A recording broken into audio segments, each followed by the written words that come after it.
Sever hanım geldi çıktı.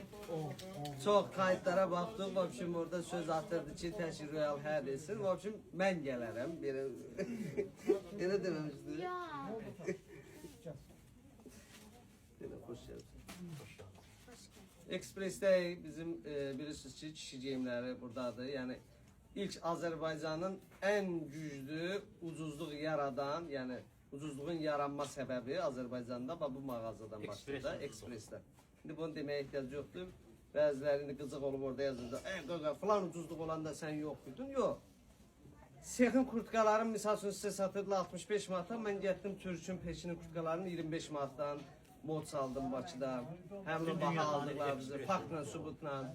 İndi də misal üçün dəstər, ayaqqabılar paylaşıram. Misal üçün, götürək bu Loropianalardan.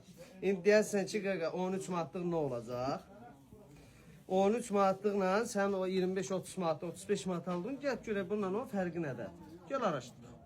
Mən bana garanti verirəm, amma sən o 35 manat satdığına garanti vermirsən.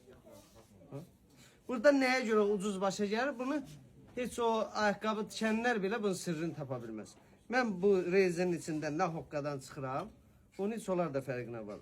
Amma tərkib olaraq, nə bilim, nə olaraq, dəyər olaraq həmin 35 manatlığın dəyərləri. Prosto bizdə Loropianolar 13 manatlı və bunu Azərbaycanda mən moda salmışam olsun.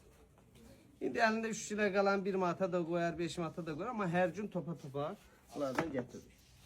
İndi aşkın deyir sözlüklərində dalay vurur. İndi mən bunların sevgi məhəbbətindən keçdim ayaqqabıya. Mənim işim odur. Bunun işi indi bir dəqiqə arvad tapmaqdır. Bunun da işi gələcək həyatı xoş firavan etməkdir. Amma bu istər. Açıq. Nə istəyirsən?